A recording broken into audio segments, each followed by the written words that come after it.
6 minutos, temperatura en Buenos Aires 15 grados 7 décimas, humedad 75%, el cielo despejado, Marcelo. Bueno, hemos escuchado un estado de cosas bastante elocuente de parte de Fausto Potorno, de Willy y ahora de Alejandro Castro en el plano de la política. Alejandro, gracias por esperarnos. Acá estoy, Marcelo. Cuando ustedes construyen esto que se llama nube de palabras, esto es, miden el estado de cosas de la opinión pública a través de un método, ¿no? Que es que la gente mencione su estado de ánimo. Sí, eso es una de las preguntas que hacemos regularmente en nuestras investigaciones mensuales y es algo un poco más de carácter cualitativo. Le decimos a la gente, si nos tuviera que describir su estado de ánimo usando una sola palabra, ¿qué palabra elegiría? Y después esas nuevas palabras, como vos dijiste, una visión o una forma muy gráfica de poder expresar o de visualizar cómo está hoy la sociedad. Sí. Y las palabras que la gente elige espontáneamente, ¿no? Esto no es un multiple choice, cada uno elige la palabra que quiere para describir su estado de anímico, son más preocupantes, ¿no? Y llaman la atención. Básicamente, cuando uno mira ese gráfico, que vos lo tenés ahí enfrente tuyo, lo que se ve es que aparece todo en rojo, alucido, en relación a connotaciones negativas. La primera palabra que aparece es el cansancio, desesperanza, desilusión, preocupación, depresión. Aparecen algunas estados emocionales positivos minoritarios, como estar expectante, esperanzado, estar bien, estar tranquilo, que básicamente cuando uno empieza a trabajar los números corresponden a lo que nosotros llamamos el sector cristinista de la sociedad, ¿no? Hay un 20-25% de la sociedad que nosotros definimos como cristinista, gente que apoya el kirchnerismo, sobre todo apoya la figura de Cristina Kirchner y sigue manifestando su intención de seguir apoyándolo electoralmente, y en ese sector social predominan algunos estados anímicos positivos, ¿no? Predomina la felicidad, la esperanza, estar expectante. En el 75% restante de la sociedad, Marcelo, lo único que se encuentra es frustración, desilusión, hartazgo. Y yo te diría que lo que a mí más me llama la atención de esto es cuando uno mira a los chicos, a los jóvenes. Cuando uno se concentra en el estado anímico de la gente de 18 a 30 años, no hay ni una sola mención positiva, o las menciones positivas tienen menos del 5%, y los que aparecen son 5 palabras. En primer lugar, cansancio, depresión, frustración, desilusión y tristeza, ¿no? Ese es el estado anímico con que la gente se autodescribe, y ese es el estado anímico de los jóvenes en nuestro país hoy, ¿no? Bueno, sí, acá las palabras en rojo son muy dominantes respecto a las palabras verdes, que son las palabras más bien optimistas, ¿no es cierto? Y el tema, Marcelo, es cómo este estado anímico, porque estas tres esferas que estamos hablando, ¿no? La economía, la sociedad y la política, cómo se interrelacionan, ¿no? O sea, la gente está y las encuestas lo muestran, en uno de los peores estados anímicos de los últimos 20 años, y no solo por el nivel, sino por la prolongación, ¿no? Hemos estado en otros momentos muy malos donde la gente estaba realmente mal, pero eran momentos que transcurrieron en periodos de meses o trimestres. Nosotros venimos de años en donde esto se va consolidando. Entonces, ¿cómo se empiezan a jugar estas tres cuestiones? La gente, para mejorar su estado anímico, o la economía le tiene que dar algo, y como acabamos de escuchar en el programa, en los próximos meses pareciera que la economía no le va a dar buenas noticias o no le va a mejorar su situación de vida a la gente, sino se la va a hacer más compleja. Y si no, la política le tiene que dar algo, y tampoco ocurre. Lo que la gente ve de la política es un espectáculo en donde se pelean por espacios de poder, donde se pelean por el manejo o el control de la justicia y del Consejo de la Magistratura, donde la justicia además es la institución que peor imagen tiene de la Argentina. La justicia hoy está peor evaluada que los partidos políticos, que los sindicatos, que el gobierno, que el Congreso. Entonces, ahí es donde las tres esferas están en una situación muy compleja. Y la política, como el propio sector del gobierno lo dicen la palabra trabada. Yo creo que casi la política está rota, ¿no? Con incapacidad de acordar, incapacidad. Insisto, Marcelo, tenemos un miembro de la Corte Suprema vacante. ¿La Argentina no va a nombrar a un miembro de la Corte Suprema que está vacante? No se puede. Bueno, ¿y si hubiese 5 miembros vacantes, Marcelo? Y tampoco. Eso es posibilidad. Y hay un procurador que nunca fue nombrado. ¿Se va a nombrar? No, te lo digo y yo. Y hay cientos de jueces y cargos en el justicia más o menos. ¿Y se van a nombrar? No. Bueno, entonces la Argentina no flota, porque el sistema político está roto. porque lo que hay es poder de veto cruzado entre todos los sectores y no hay ninguna capacidad de organizar el sistema, o reorganizar el sistema. Entonces lo que crece es la figura de Javier Milei, que hoy ya está teniendo un impacto electoral más que significativo, porque está alternando las relaciones de fuerza que había hasta el año pasado. Y lo que crece es una sociedad con un estado anímico que donde cada vez descree más de todo, y donde en cuanto oportunidad hay de cambiar y sacar a quienes ocupan espacio de poder, lo ocurre. Como Willy acaba de contar en el sindicalismo, y como vamos a empezar a ver, posiblemente, si esto no se modifica o cambia, el año que viene en términos electorales. Y un mundo que es totalmente indiferente a Argentina. Marcelo, estuve la semana pasada en Washington, invitado a hablar sobre Argentina en el contexto de las conferencias que se arman alrededor de la reunión del fondo, ¿no? Entonces ahí muchos inversores se juntan y se hablan de todos los países emergentes. El nivel de indiferencia con Argentina es enorme, y de desinterés. De Latinoamérica lo único que importa hoy más o menos es Brasil, Chile, Ecuador, Colombia, pero Argentina hoy hay una visión de que nada va a cambiar, de vuelta de este puente, de esperar a ver qué viene en el próximo ciclo político, y que tampoco el programa con el fondo, muchos inversores, por lo menos con algunos que estuve intercambiando y compartiendo, no lo toman como muy en serio. O sea, nadie cree que el fondo va a hacer nada ni a favor ni en contra, ni presionar ni no presionar por el logro de algunas metas. Simplemente el fondo va a no querer quedar como responsable de los problemas que se puedan seguir profundizando en Argentina a raíz del cuadro de situación que estamos hablando. Alejandro, muchísimas gracias de parte aquí de CNN Radio y de todos nosotros. Estamos en contacto muy prontito. Un abrazo muy grande. Un saludo, Marcelo, un saludo a la mesa. Chau. Alejandro Katterberg aquí en Longobardi por CNN. Estamos atrasados y preparando el segundo capítulo del resumen del programa de hoy, que va a estar bueno. Pero antes aportamos un dato más respecto del estado de cosas en Rusia y Ucrania, siendo que hay datos nuevos que tiene Juan en este momento. Diarios como La Estampa están dando a conocer esta mañana que en la región del Donbass se están utilizando nuevamente las famosas bombas de fósforo, por parte obviamente de la ofensiva rusa sobre Ucrania. Y un dato más que surge desde Ankara, la posibilidad de una reunión en las próximas horas, próximos días, entre Vladimir Putin y el presidente Zelensky. Esto es de último momento, ¿no?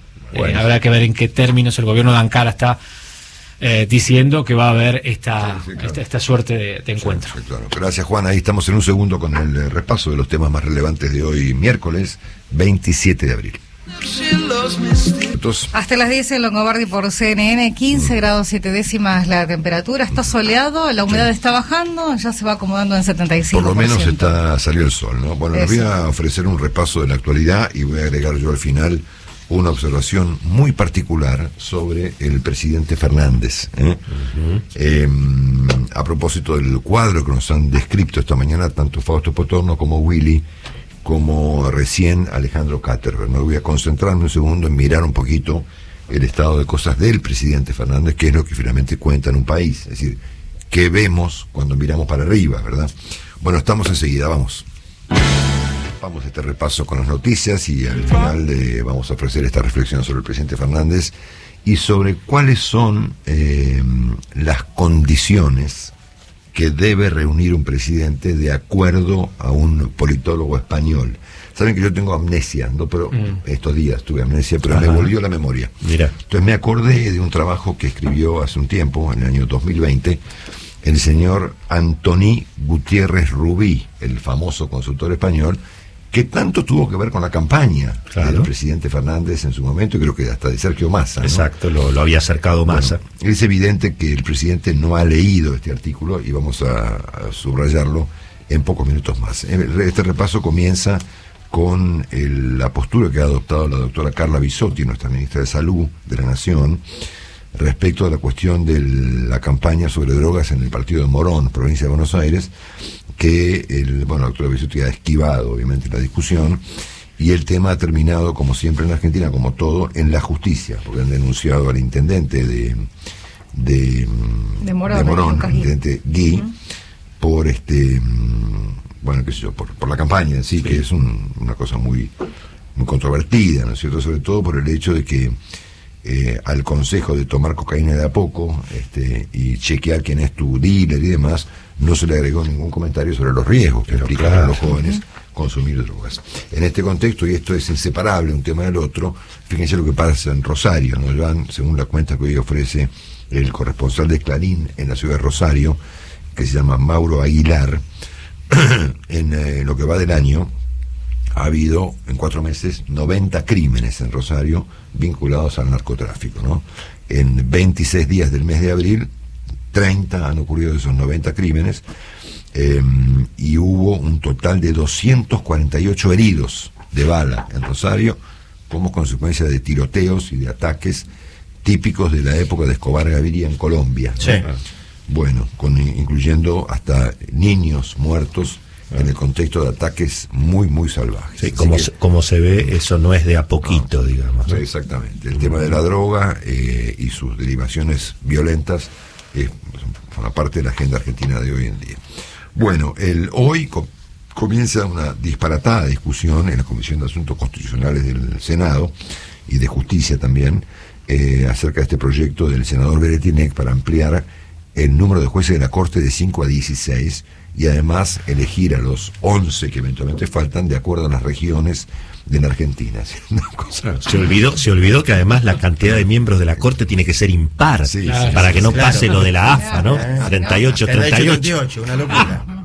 Bueno, es obvio que este proyecto no tiene ninguna posibilidad de concretarse, pero en este tren de la Argentina de perder el tiempo, estamos discutiendo cosas que no van a pasar, ¿no? Claro. Bueno, y obviamente se suman manifestantes a las marchas contra la Corte, porque la marcha que anunció en su momento, hace unos días, que va a realizarse en mayo, convocada por el juez Ramos Padilla, por Luis Delía y por no me acuerdo quién más, se ha sumado ahora una marcha convocada por Pablo Moyano, que también va a manifestarse en la plaza contra la Corte Suprema de Justicia de la Nación. Solo es decir, no el resto de la CGT, ¿no? Moyano y Palazzo. O sea, el sector cristinista de la CGT. Exactamente. En este caso. Bueno, la política nos ofrece esta mañana noticias especialmente relevantes, con excepción de esta reunión que hubo entre la señora Kirchner y la generala norteamericana Laura Richardson, que es la titular o la jefa del llamado Comando Sur del Pentágono, que está de visita en Buenos Aires y ayer fue recibida en el Senado junto al embajador norteamericano por la señora de Kirchner, ¿no es cierto? Como si en Argentina hubiera 2 gobiernos, ¿no? Claro. Bueno, y después, ¿qué más? Bueno, lo que nos contó Katterberg, por supuesto que es parte de la agenda pública, es decir, el descontento de la gente que está cada día más acentuado. Bueno, Willy ya contó el dólar, ayer otra vez para arriba, 212,50 el paralelo, con 7 pesos de aumento, y con prácticamente 18 pesos en lo que va de esta semana en nuestro mercado financiero. Al mismo tiempo, están aumentando las tasas de interés de todas las cuotas, de todas las cosas, ¿no? Hasta inclusive del programa Ahora 12, que es una de las pocas cosas que Argentina ha balbuceado como política económica.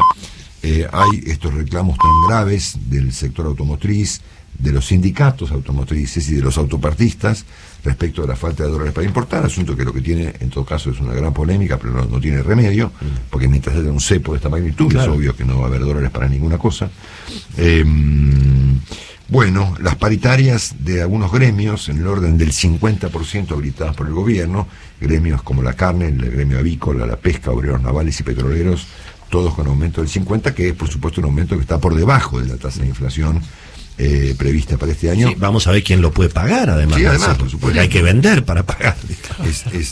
Exactamente. Bueno, y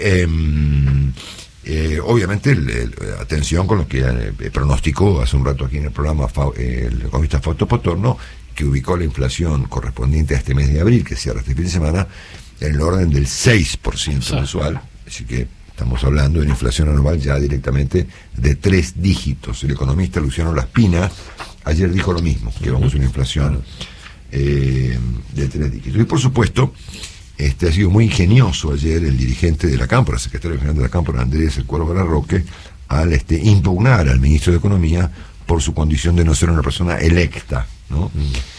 Bueno, él también es ministro, ¿no es cierto?, del gabinete del gobernador Kicillof, y probablemente él pueda aplicarle esta misma cuestión tan ingeniosa, ¿no es cierto?, de que los ministros ahora deben ser electos para ser válidos, ¿no? O sea, ya no saben qué inventar para discutir, y entonces han inventado esta idea. Me llama la atención de Larroque, ¿no?, que es un tipo bastante inteligente, ¿no? Es decir, por encima del promedio, diría yo, ¿no? Aún así, ha planteado esta objeción, esta impugnación a Martín Guzmán porque nadie lo votó, que es una condición, mejor o peor, pero que aplica a todos los ministros de la Argentina y del mundo. Si los ministros no son electos. Claro. No.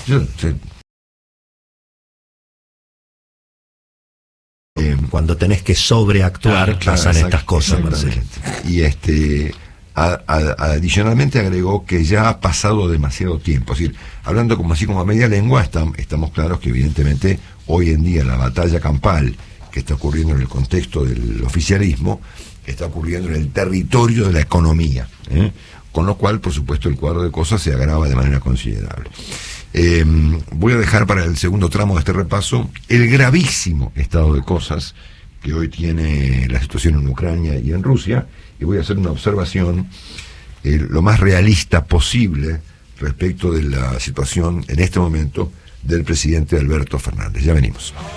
Esta música tan linda y tan estimulante y tan épica y tan conmovedora con el comentario que voy a hacer ahora, ¿no? Esto es Coldplay, ¿no? El tema de coloratura que nos gusta mucho a todos. Mucho. Lindísimo. Bueno, antes de mencionarles el visible agravamiento de cosas que hay esta mañana, o entre ayer y hoy, mejor dicho, entre Rusia y Ucrania, quiero hacer un comentario lo más realista posible respecto al estado de cosas del presidente en el contexto de lo que nos describieron esta mañana tanto Willy como Fausto Potorno en el plano económico, que es una situación muy grave, y lo que conversamos con Alejandro Cátaro respecto del estado de cosas de la política y de la opinión pública. Es decir, la economía, la política, la opinión pública están en una estancia muy compleja.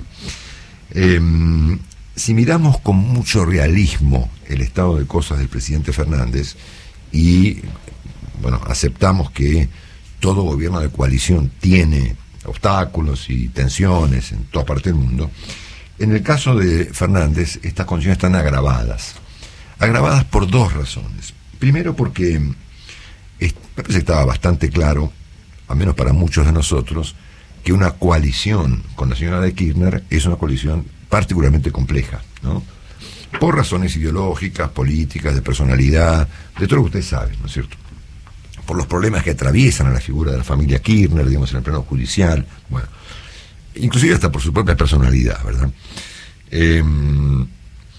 Por lo tanto, hay un primer problema para Fernández, que se metió en un lío en los que se meten muchos presidentes que tienen que acordar para llegar al poder con fuerzas que presentan, o sectores que le presentan obstáculos. En España ha pasado lo mismo, y pasa en muchas partes del mundo. En el caso del presidente Fernández con su sociedad con la señora Kirchner, que está evidentemente rota, el tema es un poco más serio como consecuencia de la personalidad de la señora Kirchner. Y en segundo lugar, el presidente Fernández no es una persona que reúna las condiciones básicas para ser presidente de un país, ¿no? Yo me acordé hace un ratito de un trabajo presentado escrito en el diario El País de Madrid en el octubre del 2020 por el consultor político Antonio Gutiérrez Rubí, ¿no? Que creo que actuó en la Argentina en algunas campañas, inclusive en la del propio presidente Fernández, ¿no? Que escribió un artículo muy interesante que se llama "En un presidente el carácter lo es todo". Entonces, una condición que, además de los obstáculos que le presenta la señora Kirchner, el presidente carece de al menos por lo que todos percibimos, carece de esta condición central que es el carácter. Cuando Antonio Gutiérrez Rubí describe esta cuestión y cita diversas fuentes, él se fue a buscar un trabajo de una escritora, la señora que le escribía los discursos a Reagan, una señora Peggy Nam de apellido, o incluso alguna frase correspondiente al mismísimo Abraham Lincoln respecto del carácter de los presidentes. Él dice que concluyeron entre las personas que estudiaron el tema de los presidentes que un presidente debe reunir en el contexto de su carácter las siguientes condiciones: coraje, empatía, perseverancia, honestidad y paciencia. que son condiciones que evidentemente el presidente Fernández no reúne. Ninguna de ellas. El presidente no tiene coraje, no tiene empatía, no tiene perseverancia, no tiene honestidad y no tiene paciencia. Entonces, en este cuadro de cosas, es decir, que tenemos un presidente obstaculizado por su propia coalición y que al mismo tiempo no reúne las condiciones básicas de un líder político del montón, no te diría de Churchill, ¿no es cierto?, del montón.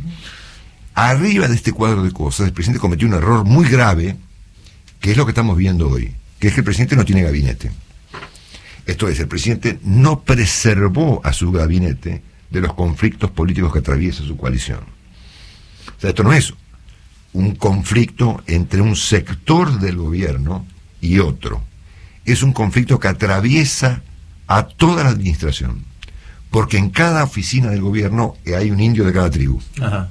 Entonces, este conflicto que hay entre los dos y que está paralizando a la Argentina, entre Fernández y la señora Kirchner, es un conflicto que se reproduce en cada uno de los ministerios y oficinas públicas y